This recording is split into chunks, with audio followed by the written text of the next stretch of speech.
Hello friend, मैं शैलेश कुमार यादव आप सभी के लिए यूपी टेट के स्पेशल में 30 दिनों में 30 अत्यंत महत्वपूर्ण पाठों को लेकर उपस्थित हुआ हूं, जो नियमित आपको 30 दिन मिले।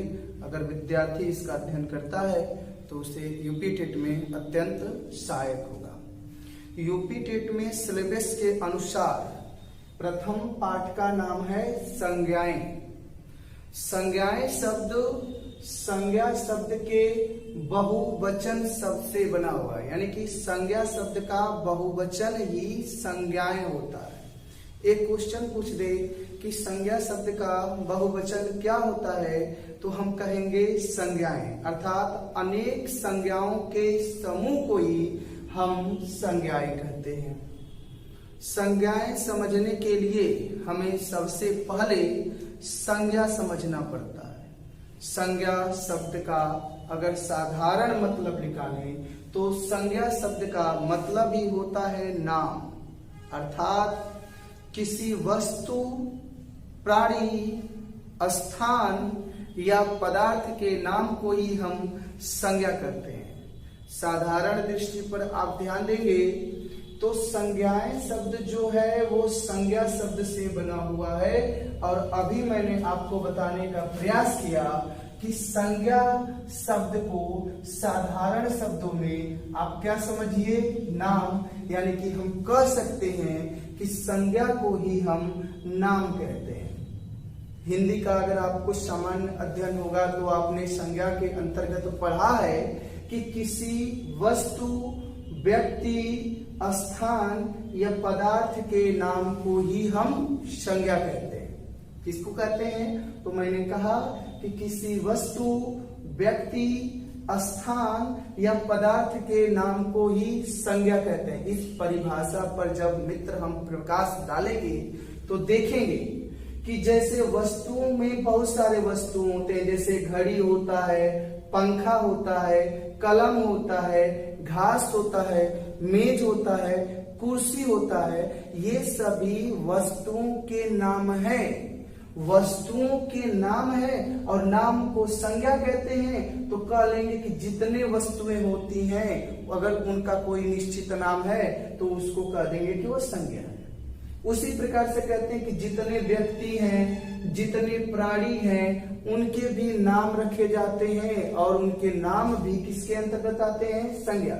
जैसे राम, श्याम, अश्व, सीता, इसमें कुछ व्यक्तियों और कुछ प्राणियों के नाम दिए गए हैं, यानी कि व्यक्ति और प्राणियों के नाम को ही हम संज्ञा कहते हैं। फिर इसमें हमने जिक्र किया है कि स्थानों के जितने नाम होते हैं, जैसे इलाहाबाद, वाराणसी, प्रयागराज, मऊ, घोषी इत्यादि, ये स्थानों के नाम हैं। और साधारण शब्द में कहें तो जितने स्थानों के निश्चित नाम होते हैं उनको भी हम संज्ञा कहते हैं। पदार्थ आप जानते ही हैं, पदार्थ के अंतर्गत ठोस वस्तुएं आती हैं, द्रव वस्तुएं आती हैं, गैस आती हैं। जैसे गैस में ऑक्सीजन हुआ, द्रव में हुआ आपका पानी, ये सब नाम है और नाम को ही हम क्या कहते हैं? संज्ञा। मिला जुला कर हम कहें तो किसी वस्तु, प्राणी, स्थान या पदार्थ के नाम को ही हम संज्ञा कहते हैं। और जब इतने प्रकार के उदाहरण संज्ञा के अंतर्गत आ गए हैं और जब अनेक संज्ञाओं का अध्ययन करते हैं तो उन्हीं के लिए यूपी टेट में प्रथम पाठ का नाम संज्ञाएं दिया है। वैसे तो संज्ञाएं अनगिनत होती हैं, लेकिन यूपी टेट में जो सिलेबस है उसके अंतर्गत आपसे कुछ निश्चित संज्ञाओं के बारे में पूछा है। आप हिंदी की भांति संस्कृत में संज्ञा के कितने भेद होते हैं इस पर ध्यान न देकर इन्होंने जिन प्रकार की संज्ञाओं के बारे में आपसे पूछा है, आपको उन्हीं संज्ञाओं पर विशेष ध्यान देना चाहिए। मित्र, जहां तक मेरा अनुभव है उसका मैं आपको निष्कर्ष बता रहा हूं कि संज्ञा से ही संज्ञाएं बना है। अनेक नामवाचक शब्द, अनेक संज्ञा शब्द जब इकट्ठा हो जाते हैं तो उन्हें एक शब्द में हम संज्ञाएं करते हैं। अर्थात किसी वस्तु, प्राणी, स्थान या पदार्थ, जितने भी नाम होते हैं इस संसार में, जितने जड़ और चेतन पदार्थ पाए जाते हैं, जितने सजीव और निर्जीव चीजें पाई जाती हैं, उनके कुछ न कुछ नाम होते हैं। और मैंने आपसे कहा कि नामों को ही संज्ञा कहते हैं, अर्थात जितने भी संसार में नाम रखे गए हैं उसको हम किसके अंतर्गत पढ़ेंगे मित्र? संज्ञा के अंतर्गत पढ़ेंगे। और यूपी टेट में कुछ स्पेशल संज्ञाओं का वर्णन किया गया है, जिससे अकारांत पुल्लिंग, आकारांत स्त्रीलिंग, अकारांत नपुंसकलिंग, इकारांत स्त्रीलिंग, उकारांत पुल्लिंग, उकारांत पुल्लिंग, ऋकारांत पुल्लिंग और ऋकारांत स्त्रीलिंग। सबसे पहले इसे समझने के लिए हमें दो चीजों को समझना अत्यंत आवश्यक होता है। जैसे हिंदी में अगर कोई पूछे कि लिंग कितने प्रकार के होते हैं, तो हम कहते हैं सर हिंदी में लिंग दो प्रकार के होते हैं, एक होता है पुल्लिंग और एक होता है स्त्रीलिंग। यानी कि हिंदी के दृष्टि से जब लिंग का विभाजन करते हैं तो लिंग मात्र दो प्रकार के होते हैं, एक पुल्लिंग होता है और एक स्त्रीलिंग होता है। लेकिन आप जानते हैं कि संस्कृत के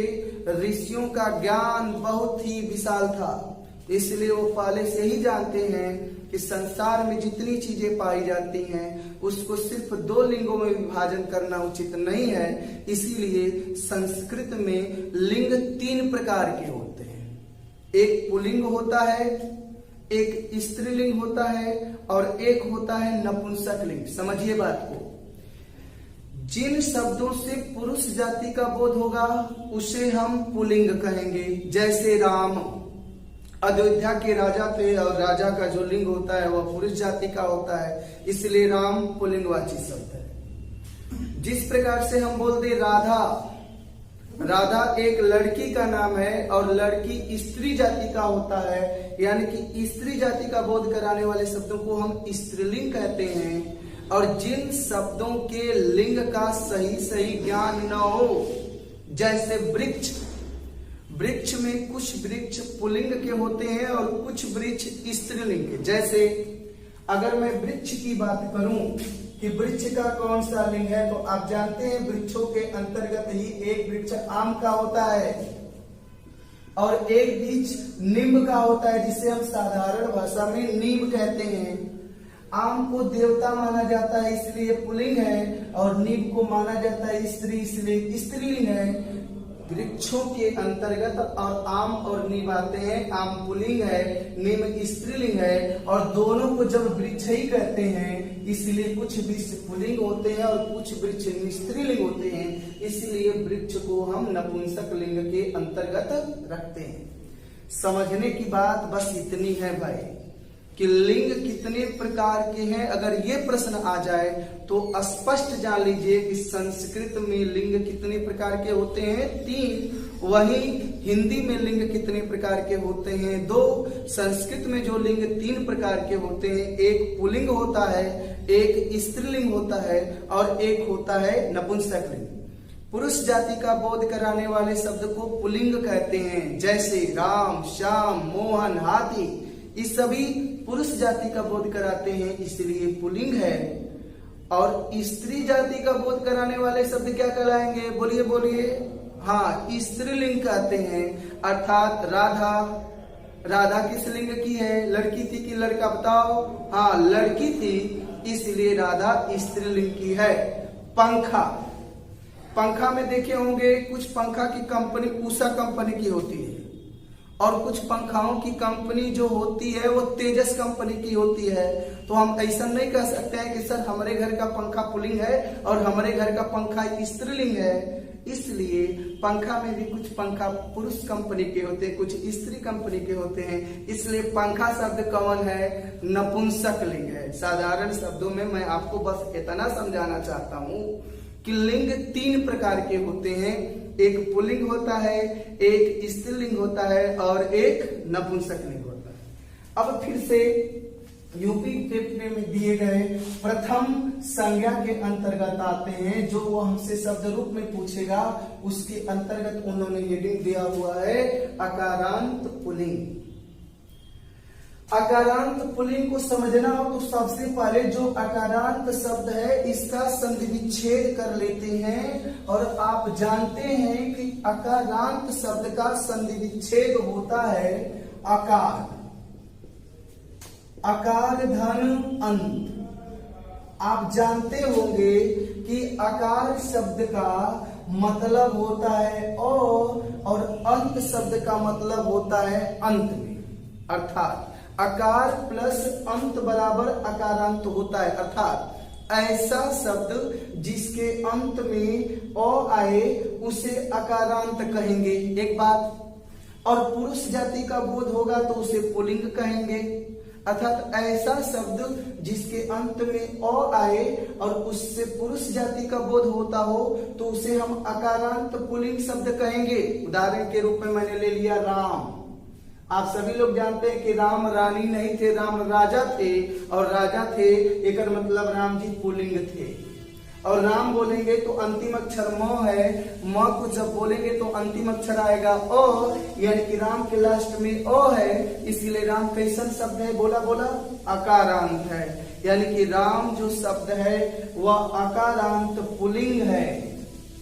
श्याम भी कैसा है, अकारांत पुल्लिंग है। छात्र भी के लास्ट में अ है और वह पुरुष जाति का है इसलिए अकारांत पुल्लिंग है। बालक शब्द भी अकारांत पुल्लिंग का है। नर शब्द भी अकारांत पुल्लिंग है। सूर्य शब्द का भी अकारांत पुल्लिंग है। कुछ लोगों को यहाँ डाउट है, ये बताइए चंदा मामा बोलते हैं कि चंदा मामी, अर्थात चंदा मामा है अर्थात यहाँ पुल्लिंग है और लास्ट में और अर्थात अकारांत है। मैंने आपको समझाने का ये प्रयास किया कि ऐसा शब्द जिसके अंत में अ आए और उससे पुरुष जाति का बोध होता हो तो उसे हम अकारांत पुल्लिंग शब्द कहते हैं।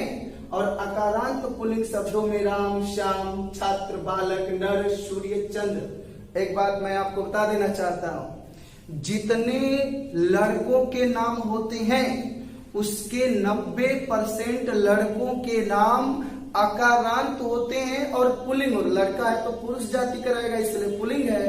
मैंने कहा जैसे मेरा ही नाम लीजिए, मेरा नाम शैलेश है, शैलेश के लास्ट में अ है इसलिए मैं अकारांत हूँ और मैं खुदे पुरुष जाति का हूँ इसलिए मैं पुल्लिंग हूँ। और एक बात सबसे बड़ी बात यही निष्कर्ष है इसका, यानी कि जितने अकारांत पुल्लिंग शब्द होंगे, जिसे सारे शब्द मैंने अकारांत पुल्लिंग के लिखे हैं, कहना मैं ये चाहता हूं कि जितने अकारांत पुल्लिंग शब्द होते हैं उनके रूप के अनुसार चलते हैं, राम के अनुसार चलते हैं। जैसे राम का रूप आपने सुना होगा, प्रथमा में चलता है रामः, रामो, रामः। तो बोलो श्याम में क्या चलेगा, श्यामः, श्यामो, श्यामः। बोलिए छात्र, छात्रो, छात्रा। बोलिए बालक, बालको, बालका। उसी प्रकार से चलेगा नरः, नरो, नरा। उसी प्रकार से चलेगा सूर्य, सूर्यो, सूर्या। उसी प्रकार से चलेगा चंद्र, चंद्रो, चंद्रा। आप लोग सुने हुए गधा होता है, वो गधही होता है। गधा का संस्कृत होता है गर्धव और गर्धव का लास्ट है अ यानी कि अकारांत और गधा पुरुष जाति का होता है इसलिए पुल्लिंग। इसलिए गधा का रूप भी अकारांत पुल्लिंग यानी कि राम के अनुसार चलेगा। इसीलिए गधा का रूप चलता है गर्धभ, गर्धभो, गर्धभा। कहने का मतलब ये कि यूपी टेट में आपसे कह रहा है कि आप कम से कम राम का रूप याद कर लीजिए और आपको राम का रूप याद हो जाएगा तो जितने अकारांत पुल्लिंग शब्द होते हैं अधिकतर लड़कों के नाम और इतने उदाहरणों के रूप आपको फ्री में याद हो जाएंगे। हजारों शब्द रूपों का आप अध्ययन कर सकते हैं, स्मरण कर सकते हैं, बस किस रूप से। इसलिए अगले वीडियो में उसे आप मैं बताऊंगा कि राम का रूप कैसे चलता है। अभी तो मैं संज्ञा पढ़ा रहा हूं, लेकिन अभी बस जानिए कि कह रहा है कि कम से कम आप राम का रूप याद करके आइए। दूसरी हेडिंग दिया है आकारांत स्त्रीलिंग। अब जैसे अकारांत का संधि विच्छेद था अकार धन अंत, उसी प्रकार से जो आकारांत शब्द है ना, ये आकारांत शब्द इसका संधि विच्छेद होता है आकार। धन कौन चीज अंत। और आकार शब्द का अगर आकार का मतलब अ तो आकार का मतलब होता है आ, अर्थात ऐसा शब्द जिसके लास्ट में आ आए और उससे स्त्री जाति का बोध होता हो तो उसे हम आकारांत स्त्रीलिंग शब्द कहेंगे। जैसे रमा, रमा लक्ष्मी माता को कहते हैं और रमा शब्द एकर मतलब लक्ष्मी माता स्त्री जाति की थी, इसलिए रमा स्त्रीलिंग का शब्द है। और रमा शब्द बोलेंगे तो रमा बोलेंगे तो लास्ट में आ आएगा, इसलिए आकारांत है। रमा आकारांत स्त्रीलिंग का शब्द है। उसी प्रकार से बालिका, राधा, गीता, सीता, अमृता, चपला इत्यादि ये लास्ट में आ रहा है और ये स्त्रीवाची शब्द है, इसलिए ये आकारांत स्त्रीलिंग में आएंगे।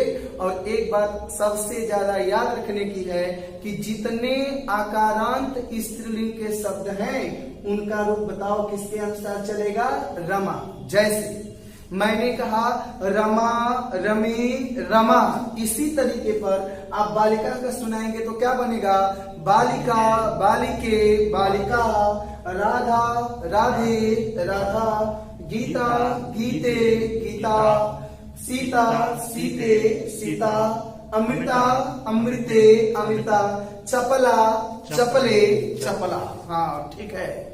और तीसरी मैंने यहाँ पर संज्ञा की बात, यानी कि अगर आप रमा का रूप याद कर लेते हैं तो अधिकतर स्त्रीलिंग आकारांत के रूप आप क्या कर लेंगे, याद कर लेंगे। यानी कि यूपी टेट में कम से कम आपको राम का रूप याद कर लेना चाहिए और कम से कम किसका, रमा का। तीसरा हेडिंग दिया है आकारांत नपुंसक लिंग। ऐसा शब्द जिसके अंत में ओ आए और उसके लिंग का ठीक ठीक ज्ञान न हो उसे हम अकारांत नपुंसक लिंग का शब्द कहते हैं या संज्ञा कहते हैं। जैसे पुस्तक, पुस्तक देवता है कि देवी, सब कंफ्यूज है इसलिए नपुंसक है, और पुस्तक के लास्ट में अ है इसलिए अकारांत है। और पुस्तक का रूप चलता है पुस्तकम, पुस्तके, पुस्तकानी, उसी प्रकार से चलेगा फलम, फले, फलानी, जलम, जले, जलानी, मंदिरम, मंदिरे, मंदिराणी, तटः, तटे, तटानी, वृक्षम, वृक्षे, वृक्षाणी, और पुष्पम, पुष्पे, पुष्पाणी। यानी कि ये जो टेट का सिलेबस है उसके अनुसार आपको एक रूप किसका याद करके जाना चाहिए, पुस्तक। अब तक हमको कितने गृह कार्य मिल गया, राम, रमा और कौन चीज, पुस्तक। चौथी संज्ञा के अंतर्गत हेडिंग उन्होंने पहले से ही दिया है, इकारांत स्त्रीलिंग। देखिए फिर संधि विच्छेद करेंगे तो मतलब समझ में आ गया। अगर अकारांत का मतलब अकार धनंत, अकारांत का मतलब अकार धनंत, तो इकारांत का मतलब होगा इकार धन कौन चीज, अंत। इकार का मतलब हुआ ई, अंत का मतलब हुआ अंत में। ऐसा शब्द जिसके लास्ट में ई हो और उससे स्त्री जाति का बोध होता हो तो उसे इकारांत स्त्रीलिंग के शब्द कहते हैं। जैसे नदी, नदी को आप देवता मानते हैं कि देवी, बताइए। हाँ आपने सही कहा, नदी शब्द को हमारे देश में स्त्रीवाची शब्द मानते हैं, इसलिए नदी स्त्रीवाची शब्द है इसलिए स्त्रीलिंग है। और नदी बोलेंगे तो लास्ट में ई आएगा इसलिए इकारांत है। और नदी का रूप चलता है नदी, नद्यो, नद्यः, उसी प्रकार चलेगा महती, महतौ, महता, भवती, भवतौ, भवत। और पिछले टेट में इसी नदी से क्वेश्चन पूछा था कि नदी शब्द का बहुवचन क्या होगा प्रथमा विभक्ति में, तो नदी, नद्यो, नद्य, क्या होगा, नद्य होगा। अर्थात आपको नदी का भी रूप याद होना चाहिए। अब पांचवें क्रम में आते हैं उकारांत पुल्लिंग। उकारांत का मतलब होता है उकार धन अंत, अर्थात ऐसा शब्द जिसके लास्ट में उ आए ना उसे उकारांत कहते हैं। और पुरुष शब्द का बोध हो तो उसे पुल्लिंग कहते हैं। आपने सुना होगा गुरु जी आ रहे हैं, गुरुआइन जी आ रही हैं। गुरु और गुरुआइन में क्या अंतर होता है? लिंग का अंतर होता है और का अंतर होता है। यानी कि गुरु शब्द बोलेंगे तो लास्ट में क्या आया? उ, इसलिए उकारांत है। और गुरु पुरुषवाचक शब्द है इसलिए पुल्लिंग है। जैसे मैं लिखा हूं गुरु, जैसे मैं लिखा हूं भानु। भानु किसे कहते हैं? सूर्य को कहते हैं। और सूर्य को देवी मानते हैं कि देवता? हाँ, देवता मानते हैं। इसलिए भानु शब्द उकारांत कौन है? पुल्लिंग है। उसी प्रकार से कुमार सानू का नाम सुने, कुमार सानू लड़का इसलिए पुल्लिंग है, वो है इसलिए उकारांत है। तो गुरु का रूप चलता है गुरु, गुरु, गुरुवः। उसी प्रकार से चलेगा भानु, भानु, भानवा। उसी प्रकार चलेगा सानु, सानु, सानवा। यानी कह रहा है कि एगो और रूप याद कर आइएगा। कौन चीज? गुरु। हाँ, कठिन तो है लेकिन बाबू याद करना पड़ेगा। अगले में हम आपको याद कराएंगे, पहले इन संज्ञाओं को समझिए। उकारांत पुल्लिंग दिया हुआ है, 6वीं हेडिंग। उकारांत पुल्लिंग नहीं है, ऋकारांत पुल्लिंग है। और ऋकारांत का संधि विच्छेद होता है ऋकार धन अंत। ऋकार का मतलब होता है री, री से ऋषि जानते हैं ना, वही री। अर्थात ऐसा शब्द जिसके लास्ट में री आए और उससे पुरुष जाति का बोध होता हो तो उसे ऋकारांत पुल्लिंग शब्द कहते हैं। जैसे पिता, पिता का संस्कृत होता है पितृ। पितृ बोलेंगे तो लास्ट में क्या आएगा? री, इसलिए ऋकारांत करेंगे। और आप ही बता दीजिए आपके पिताजी पुरुष है कि स्त्री? हाँ, पुरुष है, इसीलिए पुल्लिंग है। यानी कि पितृ माने पिता और भातृ माने भाई, ये दोनों पुरुष जाति के हैं इसलिए पुल्लिंग है। और दोनों के लास्ट में री है इसलिए ऋकारांत है। और पिता का रूप चलता है पिता, पितरौ, पितरा। उसी प्रकार से भ्राता का क्या चलेगा? भ्राता, भ्रातरौ, भ्रातरा। बहुत अच्छा। और लास्ट में एक है ऋकारांत स्त्रीलिंग, अर्थात ऐसा शब्द जिसके लास्ट में क्या आए? री आए और उससे स्त्रीलिंग का बोध होता हो तो उसे ऋकारांत स्त्रीलिंग का शब्द कहते हैं। जैसे मातृ, मातृ माने माता होता है, माता स्त्री जाति की होती हैं इसलिए स्त्रीलिंग है। और मातृ के लास्ट में री है इसलिए ऋकारांत है। कहने का तात्पर्य ये है कि यूपी टेट के सिलेबस में ये 7 हेडिंगें दिए हैं। किसके अंतर्गत? संज्ञाएं के अंतर्गत। 1, 2, 3, 4, 5, 6, 7 को संज्ञा दिया है तो बहुवचन में हो गया, इसीलिए संज्ञा न देकर क्या दिया हुआ है? संज्ञाएं। यानी कि इसके कहने का तात्पर्य है कि आपको राम, रमा, पुस्तक, नदी, गुरु, पिता और माता का शब्द रूप तैयार होना चाहिए। डंके के चोट पर हम कह रहे हैं, हम भी इस कंपटीशन के दौर में जुड़े हुए हैं और अनेक वर्षों का मेरे साथ अनुभव भी है। और उस अनुभव के आधार पर मित्र हम आपसे बस यही कहेंगे कि आज रात भर आप सभी लोग ये जो मैं राम, रमा, पुस्तक, नदी, गुरु, पिता और माता का रूप पढ़ने को बोला हूँ, इसे आप याद करने का प्रयास करिए। कल का जो मेरा वीडियो होगा ये शब्द रूपों को याद करने का क्या ट्रिक है इसी पर आधारित है। आज के लिए 2 मिनट में जो मैं पढ़ाया हूं उसका पूरा निष्कर्ष सुनिए कि संज्ञा का बहुवचन संज्ञाएं होता है। यानी कि संज्ञाएं पढ़ने के लिए हमें संज्ञा जानना जरूरी है। हमने पढ़ा है कि किसी वस्तु, प्राणी, स्थान या पदार्थ के नाम को क्या कहते हैं? संज्ञा कहते हैं। जिस प्रकार से मैंने उदाहरण लिखा है और इसी के साथ अपने वाणी को आज समापन करते हैं। Good night.